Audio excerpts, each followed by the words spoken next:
Hello everyone, welcome back to my channel. तो आज से हम शुरू करने वाले हैं क्लास 7 एनसीईआरटी हिस्ट्री का chapter 1 tracing changes through 1000 years. 1000 वर्षों के दौरान हुए परिवर्तनों की पड़ताल। इस चैप्टर में हम जानेंगे कि हजारों साल पहले क्या हुआ, उसके बारे में हमें जानकारी कैसे मिलती है इत्यादि। Take a look at map 1 and 2। Map 1 और 2 को देखें। तो ये जो आप पिक्चर में देख सकते हैं ये है map 1 and I show you the map 2। This is map 2। यह मैप 2 है जिसे आप देख सकते हैं। आगे हम देखते हैं। Map 1 was made in 1154 CE by the Arab geographer al Idrisi. मानचित्र एक जो है अरब भूगोलवेता अल इद्रिसी ने 1154 ईस्वी में बनाया था। The section reproduced here is a detail of the Indian subcontinent from his large map of the world। यहाँ पे ये जो सेक्शन दिया हुआ है, मानचित्र का जो नक्शा दिया गया है वह उसके द्वारा बनाए गए दुनिया के सबसे बड़े मानचित्र का एक हिस्सा है, यानी कि अल इद्रिसी के द्वारा बनाए गए जो दुनिया का नक्शा है उसमें से एक भारत का हिस्सा लेकर ये पिक्चर यहाँ पे दिया गया है। Map 2 was made in the 1720s by a French cartographer. मानचित्र 2 जो है एक फ्रांसीसी मानचित्रकार 1720 ईस्वी में बनाया है। The two maps are quite different even though they are of same area। ये जो दोनों मानचित्र हैं ये दोनों ही एक ही इलाके के हैं मगर उनमें काफ़ी अंतर देखने को मिलता है। In Al Idrisi's map, South India is where we would expect to find North India and Sri Lanka is the island at the top।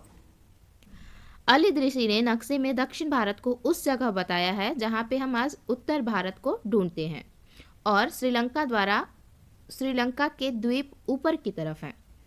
Place names are marked in Arabic.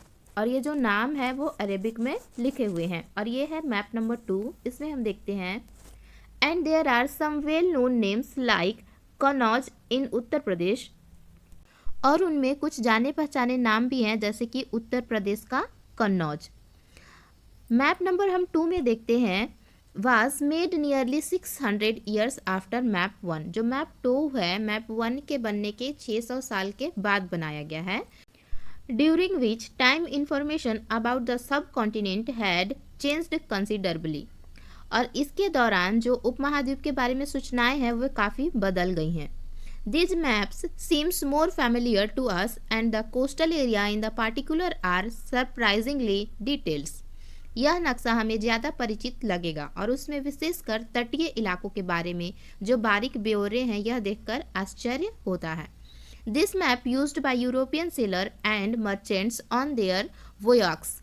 इस मैप का जो प्रयोग था जो यूरोप के नाविक होते थे तथा व्यापारी होते थे वे अपनी समुद्र यात्रा के दौरान इसका इस्तेमाल किया करते थे। Equally important is the fact that the science of the cartography different in 2 periods. इसमें जो दूसरा खास बात यह भी है कि दूसरे युग तक मानचित्र अंकन का जो विज्ञान था यह भी बहुत ज़्यादा बदल गया था, जिस कारण हमें इन दोनों नक्शों में डिफरेंस देखने को मिलता है। When historians read document, map and text from the past, they have to sensitive to the different historical background, the context in which information about the past was produced। इतिहासकार जब बीते युगों के दस्तावेज नक्शे और लेख का अध्ययन करते हैं तो उनके लिए उन सूचनाओं के संदर्भों का तथा उनकी भिन्न भिन्न ऐतिहासिक पृष्ठभूमियों का ध्यान रखना जरूरी होता है। न्यू एंड ओल्ड टर्मिनोलॉजिस्ट यानी कि नई और पुरानी शब्दावली। If the context in which information is produced change with time, what about language and meanings. अगर जो है समय के साथ साथ सूचना के संदर्भ बदलते हैं तो भाषा और अर्थ के साथ क्या होता है। Historical records exist in a variety of language which have changed considerably over the years. ऐतिहासिक अभिलेख कई तरह की भाषाओं में मिलते हैं और ये भाषाएं भी समय के साथ साथ बहुत ही ज़्यादा बदलती रहती है। Medieval Persian for example is different from modern Persian. उदाहरण के लिए जो मध्य युग के फारसी हैं वो आधुनिक युग के फारसी की भाषा से भिन्न है। The difference is not just with regard to grammar and vocabulary, the meaning of words also changed over time. और यह जो भिन्नता है सिर्फ व्याकरण और शब्द भंडार में ही नहीं आई बल्कि समय के साथ साथ शब्दों के अर्थ में भी भिन्नता देखने को मिलती है। Take the term Hindustan for example, उदाहरण के लिए हम हिंदुस्तान शब्द को लेते हैं। Today we understand it as India, आज हम इसे भारत के रूप में जानते हैं। द मॉडर्न नेशन स्टेट, जो कि एक मॉडर्न राष्ट्र राज्य है। When the term was used in the 13th century by Minhaj-e-Shiraz, a chronicler who wrote in Persian, he meant the area of Punjab, Haryana, the land between the Ganga and Yamuna. 13वीं सदी में जब फारसी के इतिहासकार मिन्हाज-ए-शिराज ने हिंदुस्तान शब्द का प्रयोग किया था, तो उसका आशय पंजाब, हरियाणा और गंगा यमुना के बीच के स्थित इलाकों से था। He used the term in a political sense for lands that were a part of the dominions of the Delhi Sultanate. उसने इस शब्द का राजनीतिक अर्थ में उन इलाकों के लिए इस्तेमाल किया था जो दिल्ली के सुल्तान के आधिकारिक क्षेत्र में आते थे। The area included in this term shifted with the extent of the Sultanate, but the term never included South India. सल्तनत के प्रसार के साथ साथ इस शब्द के अंतर्गत आने वाले क्षेत्र भी बढ़ते गए, लेकिन हिंदुस्तान शब्द में दक्षिण भारत का समावेश कभी नहीं हुआ था। By contrast, in the early 16th century, Babur used Hindustan to describe the geography, the fauna and the culture of the inhabitants of the subcontinent. इसके विपरीत 16वीं सदी में के आरंभ में जब बाबर ने हिंदुस्तान शब्द का प्रयोग किया, इस उपमहाद्वीप के भूगोल, पशु पक्षियों और यहाँ के निवासियों की संस्कृति का वर्णन करने के लिए उसने इस शब्द का प्रयोग किया था। As well as we will see later in the chapter, this was somewhat similar to the way the 14th century poet Amir Khusro used the word Hind, while the idea of a geographical and cultural entity like India did exist. The term Hindustan did not carry the political and national meaning which we associated with it today. और यह प्रयोग 14वीं सदी के कवि अमीर खुसरो द्वारा प्रयुक्त शब्द हिंद के ही कुछ समान था, मगर जहां भारत को एक भौगोलिक और सांस्कृतिक सत्व के रूप में पहचाना जा रहा था, वहां हिंदुस्तान शब्द से सांस्कृतिक व राजनीति और राष्ट्रीय अर्थ नहीं जुड़े थे, जो हम आज जोड़ने लगे हैं। Historians today have to be careful about the term they used because they meant different things in the past. आज के जो इतिहासकार हैं, किसी भी शब्द का प्रयोग करने में बहुत ही ज़्यादा सावधान उनको रहना चाहिए, क्योंकि अतीत में उन शब्दों के कुछ अलग ही अर्थ थे। Take for example a simple term like foreigner. It is used today to mean someone who is not an Indian. उदाहरण के लिए हम विदेशी शब्द को लेते हैं, जिसका सीधा अर्थ है, हम आज समझते हैं कि ऐसा व्यक्ति जो भारतीय नहीं है। The medieval period a foreigner was an any stranger who appeared say in a given village, someone who was not a part of that society और कल्चर।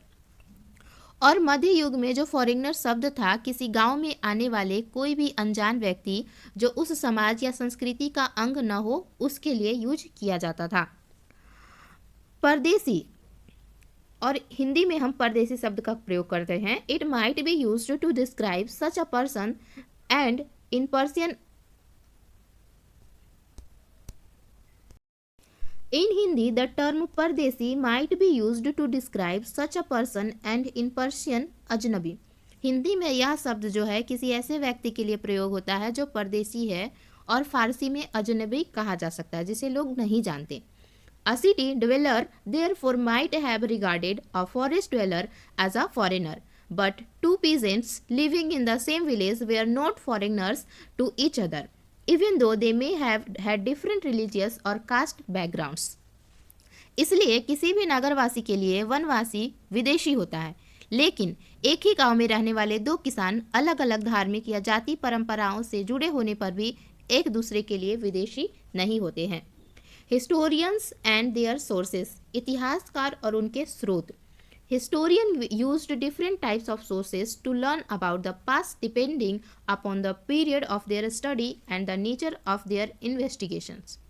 जो इतिहासकार होते हैं यह किस युग का अध्ययन करते हैं और उनकी खोज की प्रकृति क्या है, इसे देखते हुए वे अलग अलग तरह के स्रोत का सहारा लेते हैं। Last year for example you read about rulers of the Gupta dynasty and Harshavardhana. उदाहरण के लिए पिछले साल आपने गुप्त वंश के शासक और हर्षवर्धन के बारे में पढ़ा था। It is book we will read about the following 1000 years from रफली 700 टू 1750। इस पुस्तक में हम मोटे तौर पर 700 से 1750 ईस्वी तक के 1000 वर्षों के बारे में हम पढ़ेंगे कि उस वर्ष के दौरान कौन कौन से राजा आए, उन्होंने क्या अच्छे काम किए, क्या नहीं किया, ये सब। You will notice some continuity in the sources used by historian for the study of the period. इस काल के अध्ययन के लिए इतिहासकार जिन स्रोतों का प्रयोग करते हैं उनको आपको बहुत सी बातें ऐसी मिलेंगी जो पिछले युग जैसी चली आ रही हैं। They still rarely on coin, inscriptions, architecture and textual records for information. इतिहासकार इस काल के बारे में जो भी सूचना है इकट्ठी करने के लिए अभी भी सिक्के, शिलालेख, स्थापत्य यानी कि भवन या निर्माण कला तथा लिखित सामग्री पर निर्भर करते हैं। They slowly displaced other types of available information. Through this period, paper gradually become cheaper and more widely available. इस युग में हम देखेंगे कि जो लिखित सामग्रियां हैं इनकी संख्या और विविधता आश्चर्य रूप से बढ़ गई है।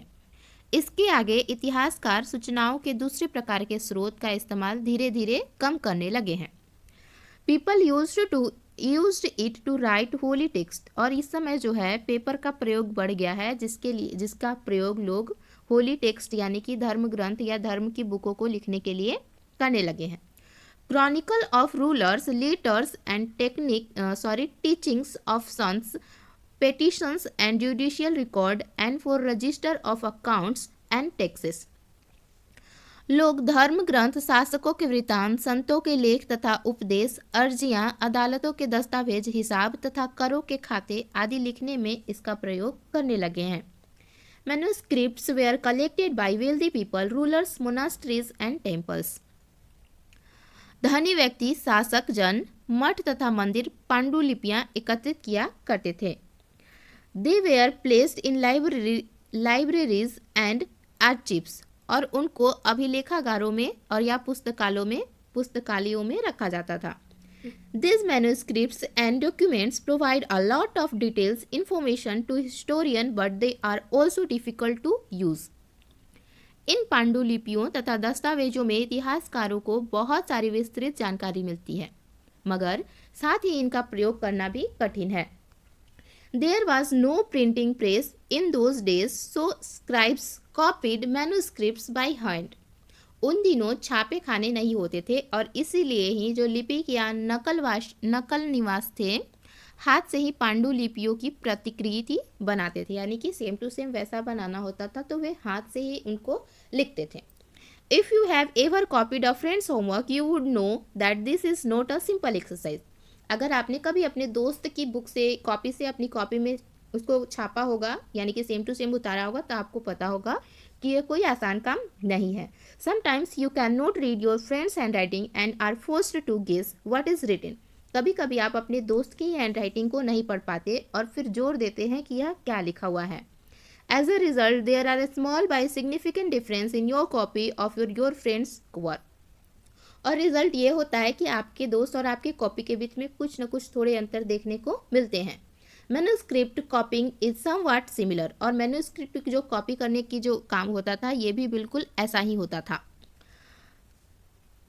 As scribes copied manuscript, they also introduced small changes, a word here, a sentence there. Their small difference grew over countries of copying until manuscript of the some text become substantially different from one another.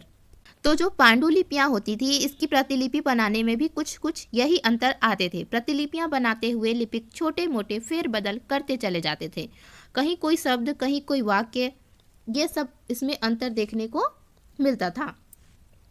सदी दर सदी प्रतिलिपियों की भी प्रतिलिपियां बनती रहीं और अंततः एक ही मूल ग्रंथ की भिन्न भिन्न प्रतिलिपियां एक दूसरे से बहुत अलग हो गई। This is a serious problem because we rarely find the original manuscript of the author today. और यह जो थी बहुत ही गंभीर समस्या थी क्योंकि आज हमें लेखक की मूल पांडुलिपियां शायद ही कहीं मिलती हैं। We are totally dependent upon the copies made by later scribes. हम लोग पूरी तरह से उन्हीं लिपिकों के द्वारा बनाई गई प्रतिलिपियों पर निर्भर है। As a result, historians have to read different manuscript versions of the same text to guess what the author had originally written. और इसलिए जो इतिहासकार थे उनको एक ही ग्रंथ की विभिन्न प्रतिलिपियों का अध्ययन करना होता था, ये जानने के लिए कि लेखक ने लिखा क्या है। On occasion, authors revised their chronicle at different times. कई बार जो लेखक हैं स्वयं भी समय समय पर अपने मूल वृत्तांत के संशोधन करते रहते थे। The 14th century chronicle Giyasuddin Barani wrote his chronicle first in 1356 and another version 2 years later. 14वीं शताब्दी के इतिहासकार जियाउद्दीन बरनी ने अपना वृत्तांत पहली बार 1356 ईस्वी में लिखा था और ठीक इसके 2 वर्ष बाद इन्होंने इसे दोबारा लिखा। The two differ from each other, but historians did not know about the existence of the first version until the 1960s. दोनों में ही अंतर है, लेकिन 1971 तक इतिहासकारों को पहली बार वाले वृत्तांत की जानकारी ही नहीं थी। 1960 तक। It remind lost in large library collections. यह पुस्तकालयों के विशाल संग्रहों में कहीं दबा पड़ा था। New social and political groups. नए सामाजिक और राजनीतिक समूह। The study of thousands year between 700 to 1750 is a huge challenge to historians, largely because of the scale and the variety of developments that occurred over the period. सन 700 से लेकर 1720 के बीच का जो 1000 वर्ष का अध्ययन है, इतिहासकारों के लिए इसका अध्ययन करना बहुत ही बड़ा चुनौती का काम है।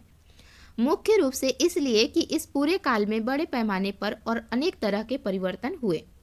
At different moments in this period, new technology made their appreciations, like the Persian wheel in irrigation, the spinning wheel in weaving, and films in combat. इस काल में अलग अलग समय में नई प्रौद्योगिकी के दर्शन होते हैं, जैसे कि सिंचाई में रहट, कताई में चरखा और युद्ध में आग्नेय शास्त्रों का इस्तेमाल। New foods and beverages arrived in the subcontinent, potatoes, corn, chilies, tea and coffee. और इसी समय जो है उप महाद्वीप में नई तरह के खान पान जैसे आलू, मक्का, मिर्च, चाय और कॉफ़ी इत्यादि भी आए। Remember that all this innovations, new technology and crops came along with people who bought other ideas with them as well. इसमें यह ध्यान रखने वाली बात है कि यह तो तमाम परिवर्तन हुए थे, जो नई प्रौद्योगिकी आई थी, फसलें, और उन लोगों के साथ ये सारे जो हैं उन लोगों के साथ आए थे जो नए विचार भी अपने साथ लेकर आए थे। As a result this was a period of economic, political, social and cultural changes. परिणाम स्वरूप यह काल था आर्थिक, राजनीतिक और सामाजिक तथा सांस्कृतिक परिवर्तनों का। You will learn about some of these changes in chapter number 5, 6 and 7। हम ये जो परिवर्तन है इसके बारे में चैप्टर 5, 6, 7 में पढ़ेंगे। This was also a period of great mobility. इस युग में लोगों की गतिशीलता, एक स्थान से दूसरे स्थान पर आना जाना भी बहुत बढ़ गया था। Groups of people travelled long distance in search of opportunity. और बहुत सारे जो लोगों का झुंड था दूर दूर जगहों पर यात्राएं करने लगे थे किसी नए अवसर की तलाश में। The subcontinent held immense wealth and the possibilities for people to crave a fortune. इस महाद्वीप में अपार संपदा और अपनी भाग्य गढ़ने के लिए अपार संभावनाएं भी मौजूद थी। One group of people who become important in this period were the Rajput, a name of derived from Rajputra. इस समय में जिस समुदाय का सबसे ज़्यादा नाम हुआ, जिसका महत्व बढ़ा, उनमें से एक समुदाय था राजपूत, जिसका नाम राजपुत्र यानी कि राजा के पुत्र से निकला है। The son of a ruler यानी कि राजा का पुत्र। Between the 8th and the 14th century the term was applied more generally to a group of warriors who claimed Kshatriya caste status. 18वीं से लेकर 14वीं सदी के बीच में यह नाम आमतौर पर योद्धाओं के उस समूह के लिए प्रयुक्त होता था जो क्षत्रिय वर्ण के होने का दावा करते थे। The term included not just rulers and chieftains but also soldiers and commanders who served in the armies of different monarchs all over the subcontinent. Rajput शब्द के अंतर्गत केवल राजा और सामंत वर्ग ही नहीं बल्कि वे सेनापति और सैनिक भी आते थे जो पूरे उपमहाद्वीप में अलग अलग शासकों की सेनाओं में सेवारत थे। A chivalric code of conduct, extreme valour and a great sense of loyalty were the qualities attributed to Rajput by their poets and bards. उस समय के जो कवि थे वो इनकी बहुत ही ज़्यादा गुणगान करते थे, स्वामी भक्त हुआ करते थे। Other groups of people such as Maratha, Sikh, Jat, Ahoms and Kayasthas, और जो दूसरे ग्रुप होते थे मराठा, सिख, जाट, अहोम, कायस्थ आदि समूहों ने भी इन अवसरों का लाभ उठाया। Throughout this period, there was a gradual clearing of forest and the existence of agriculture, a change faster and more complete in some areas than in other. इस पूरे काल के दौरान क्रमशः जंगलों की कटाई हो रही थी और खेतों का इलाका बढ़ता जा रहा था। कुछ क्षेत्रों में यह परिवर्तन अन्य क्षेत्रों की अपेक्षा बहुत ही तेजी से हुआ था। Changes in the habitat forced many forest dwellers to migrate. और ये जो इस पर्यावास में परिवर्तन हो रहे थे इस कारण कई वनवासियों को मजबूर होकर अपना स्थान छोड़ना पड़ा था। Others started tilling the land and become peasants, और कुछ लोगों ने वहाँ पे उसी भूमि में रहकर वहाँ के किसान बन गए। These new peasants group gradually began to be influenced by regional markets, chieftains, priests,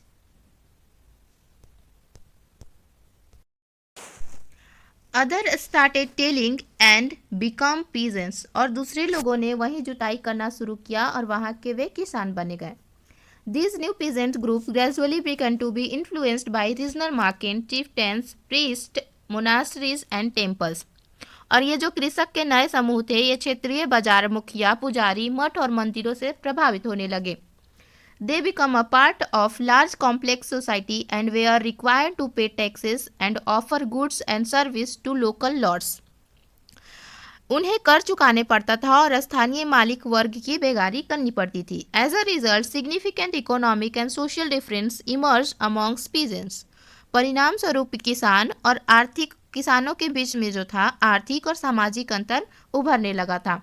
Some processed more productive land, other also kept cattle and some combined artisanal work with agriculture activity during the lean season.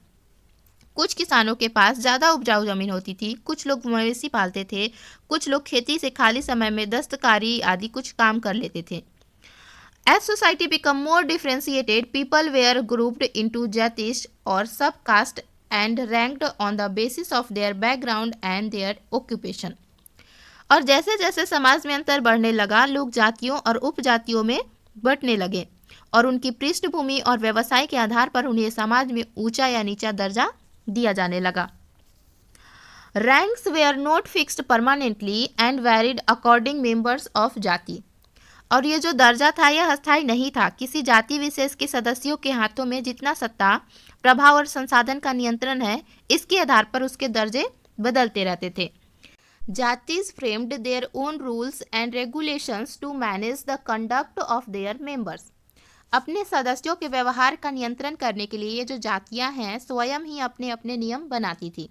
These regulations were enforced by an assembly of elders described in some areas as the जाति पंचायत।